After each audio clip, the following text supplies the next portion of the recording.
Welcome. Testing 1, 2, 3. Hear me? There we go. Welcome to another episode of the John McEntyre Show. I'm John McEntyre, and this show is dedicated to your financial health and wellness. I had to start it off with a little jokey joke because there's a little technical difficulty there, little glitch, little audio glitch, but no biggie.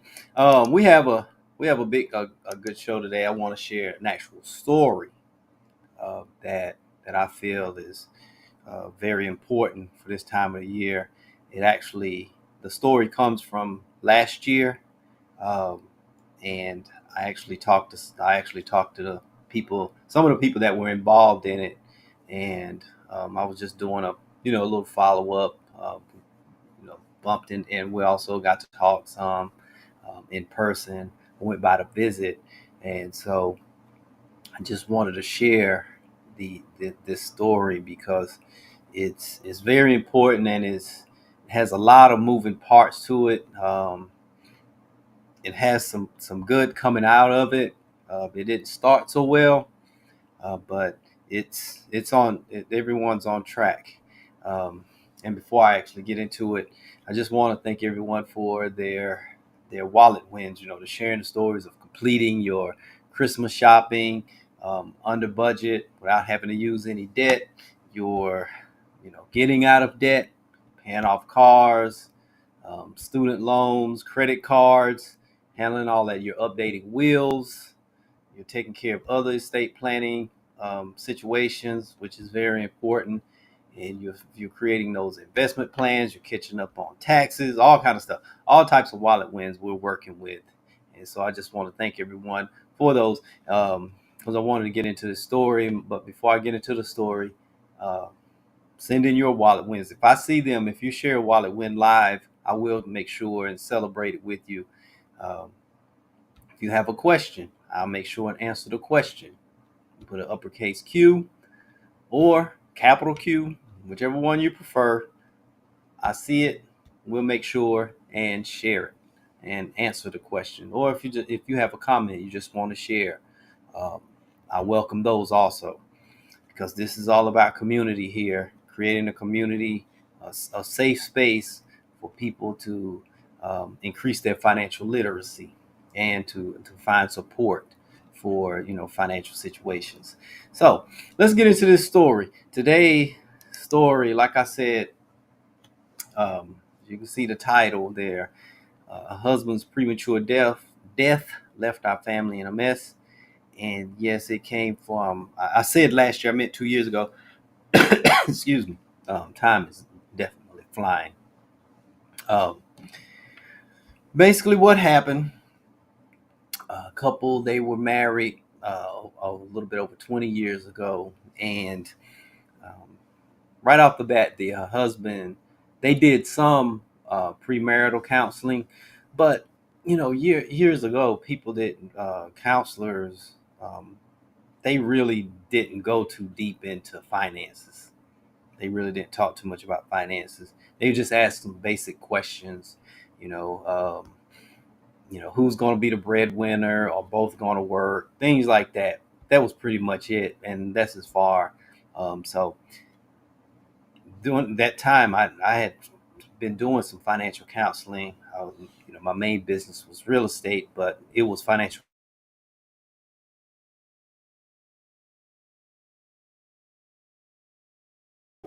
outside of real estate, where people started coming to me for counseling, coaching and counseling outside of home purchase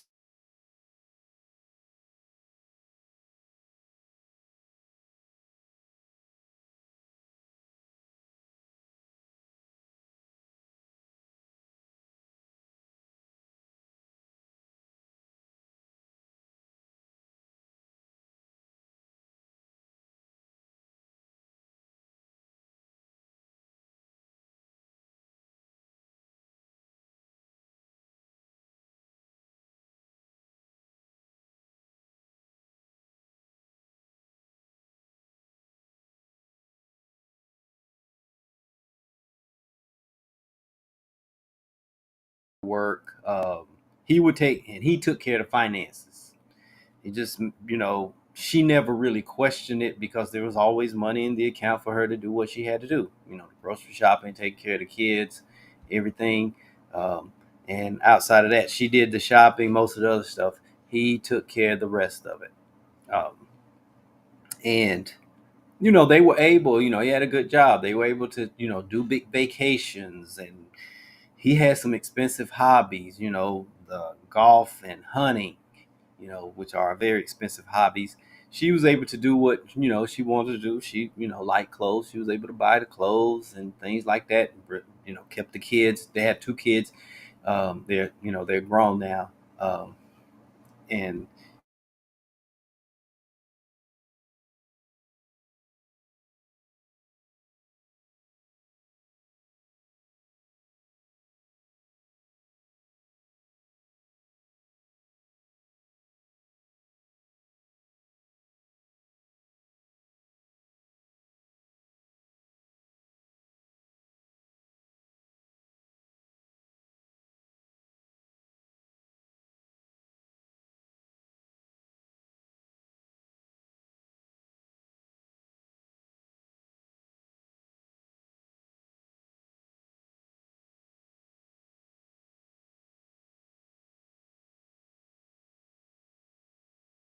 it had always been something he was doing anyway. But then it became his main business, and luckily he had a good network. So he got a severance package. Really wasn't, really didn't take a major hit. Wasn't really, nothing was really interrupted by the job loss. Well, the Monday after Thanksgiving, he suddenly died of a massive heart attack, and this was about 6 months after his layoff. Things was going well, and he died of a massive heart attack suddenly. Not old at all, not considered old at all, barely middle aged. And so that's when things got really messy. Um, Through someone we were introduced, and I know when I agreed to go and talk to her, went to the home, and I could tell that the atmosphere, it was not pretty at all. Um, and this was, I went through a friend. I was introduced to the family through a friend, and this was like a couple of days afterwards. Not even a day. It was less than 48 hours afterwards I was introduced, and we we sat down and we talked, and I knew that I was talking to a person who was mourning, and they were bit angry. They were angry, and it was hard for me to really get a bead because I just met her. And she seemed like, when I walked into the house, um, seemed like it had been a happy home. So everything was in place. The place was clean, it was immaculate. His family was around, things like that, family and friends, in and out, things like that. um, and they had basically told her they're going to do as much as they can to help. And so, and the kids, they were there, and some of the kids' friends, they were there, and everything. So we went over into what had been his home office. We went over and we sat down, and you could tell she was sad. I could see the sadness, but I could also see that anger, right? With the sadness. um, and I never take those situations lightly, because that's one of the most stressful times in a person's life. Losing a loved one, um, whether it's divorce or through death, especially if it's through death and it was suddenly. The shock and all of this type of stuff was involved, and so we talked. Um, I let her talk, and then she got to the gist of it, and then she said, "And he left me with no life insurance." And I said, "Wow, no life insurance." So I'm looking around this house. When I walked up outside, I saw that nice big truck, the nice SUV, they was outside of the garage because the garage was full of toys and all, tools and for I knew for his business handyman. I also had a big one of the big lawnmowers because that took care, because he would do also the yard work. He was a handy guy. You could tell, and a lot of the neighbors talked very well. He was well liked, and that was one of the assets, one of the benefits of this story was that he was well liked because there was a lot of people that got involved that had she not had a so good support system, it really would have been as ugly as it was. It really would have been messy enough. And so, in it was also the timing. It was right after Thanksgiving. So, there after Thanksgiving, they said that during Thanksgiving, sit around the table, they would talk about Christmas and everything. So they were, you're in the Christmas spirit. You've gone into the Christmas spirit. It's right after Christmas. And so she, it was last thing on her, you know, the last thing she thought that would happen, last thing anyone would think would happen. I mean, me also, I actually had someone very close to me pass on Thanksgiving Day. We were just very close friends. He had married into a family. We had been friends first, and then he, became family, and that was a shock because it was right after Thanksgiving dinner. So I just could imagine, a few days later, you've gone into, she talked about they, did the Black Friday shopping because he loved that type of stuff, and they had did all this shopping. Well, she once I talked to her, I helped her understand. I said, well, you can keep the gifts because she was basically going to take everything back and all of this. Basically told the kids probably won't be Christmas this year and everything. It's just she just went into that type of a mode and everything. But because of family and friends, they were like, we're here for you.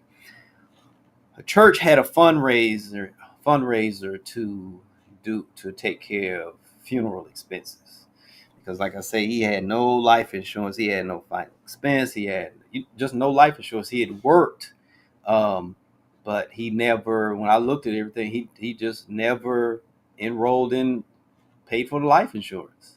Had health insurance, but not the life. And for I couldn't understand that because I said most people, as cheap as it is, but he had basically opted out of it. And even so, that that wouldn't have taken care of anything. It was a double thing.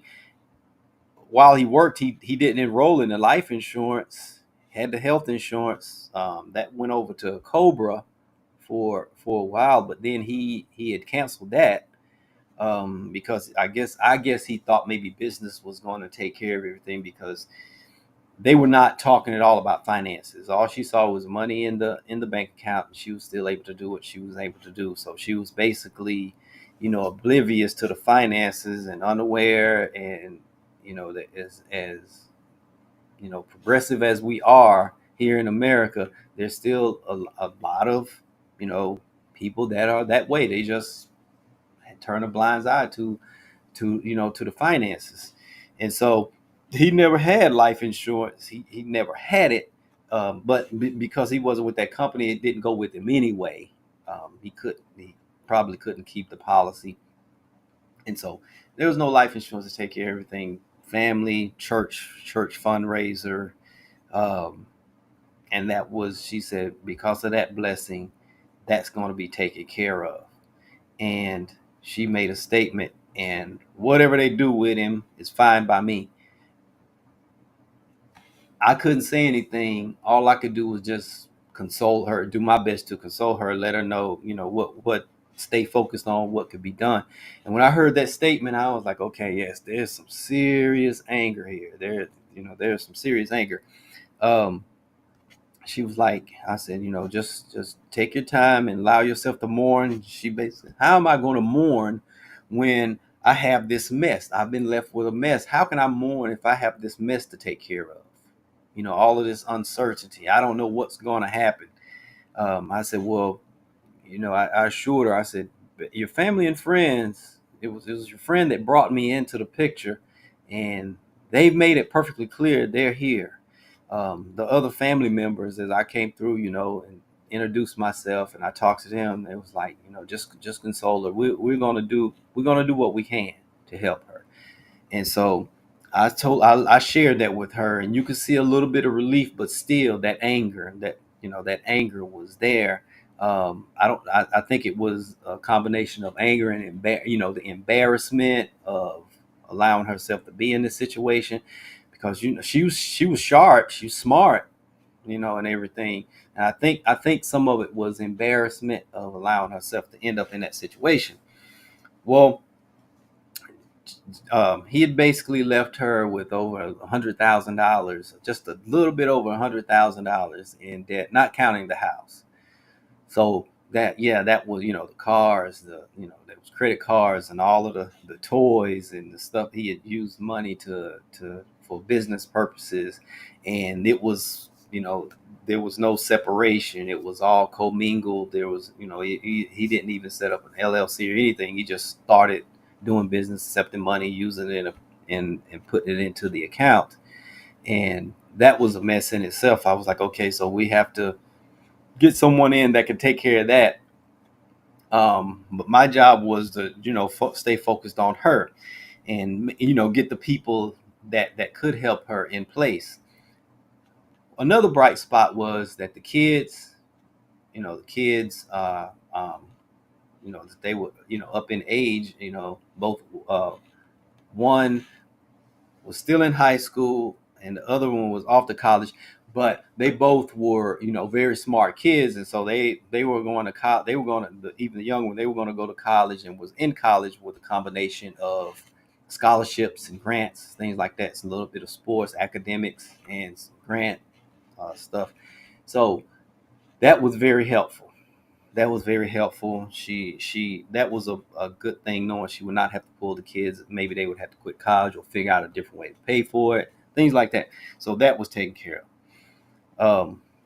So they took care of the funeral, all, everything like that. I was invited, but I was unable to attend and everything. I stopped by a couple of days later, and she was a little bit calmer because she had been reassured by some family and everything that she was going to be taken care of. Um, and we got the rest of the stuff taken, put in place. All right, so update, I bump into them. I'm talking to them here recently, talking to her here recently, and she let me know, they sold the house, got the house, finally got the house sold. She was going to stay in it, but she decided to sell it because she just wanted to put everything behind her. Um, she had some siblings and also family on his side that, really cared for her. She got to see how much everyone cared for her. They all stepped in. Some of them were doing very well financially, and so they reassured her she was not going to lose anything. Or she could just, whatever she wanted to let go, she could let go.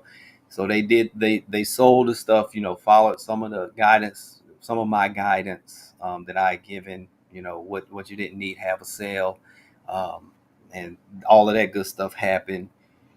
And because she didn't, because they married early, and she never went to college, graduated high school, never went to college. She had to go back to work, but it was like lower entry level type work. um but she remembered, some of the things we had talked about. She worked on, increasing her skills, talked to a career counselor, and you know did some classes at the local community college. Talked to that counselor, and the people really rallied around her and helped her. So the mess was handled, but I could tell that there was still bitterness there, because she didn't like the fact of having to depend on people for things that she felt should not have been anyone else's business. She should have just been able to take care of that stuff. There should have been life insurance in place, and enough to take care of things and all of this. So because um, she, she said he reassured her of that everything was going to be taken care of. That's what he always said. You'll always be taken care of. which she was, it just didn't come through him. It came through family, the generosity and love of family and friends, which is always a blessing.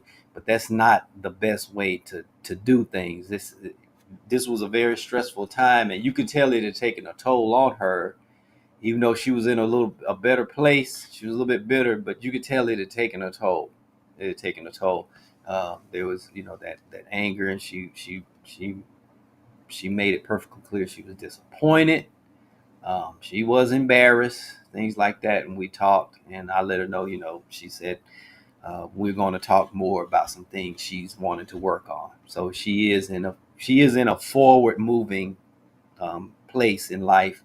Kids doing well in college, still in college, doing very well. The older one is about to graduate, and so but she knows over here practically she's taken care of, but it's a lot of the emotional side of it. It's still that emotional, that mental emotional thing that's still there, and she's really working on that.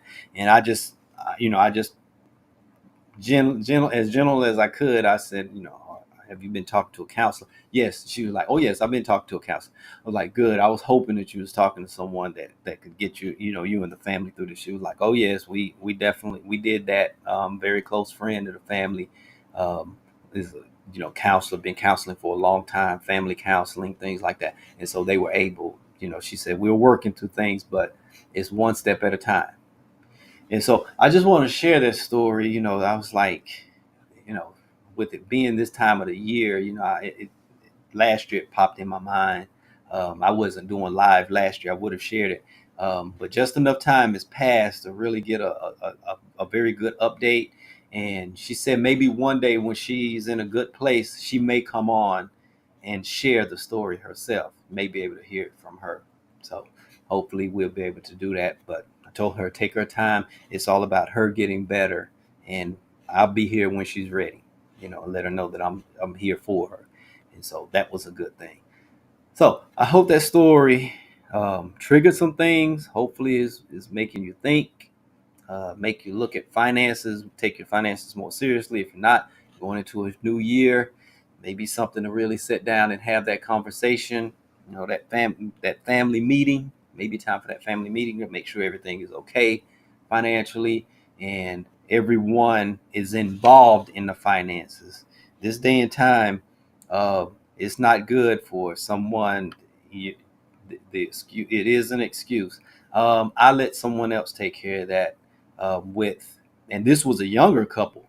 The older you get, the higher your chances, especially on of the women becoming widows.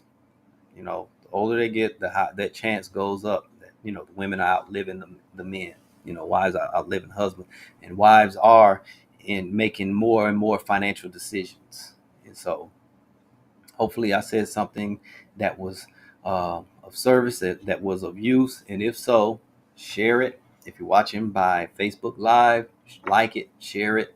If you're watching by YouTube, um, subscribe to the channel, like the show. If you want, you can go back and watch all of the other videos, all the other lives that I've done, and hopefully get some solid information that will help you on that road to financial wellness. So that being said, I will see you tomorrow, same time, same channel. Have a good day.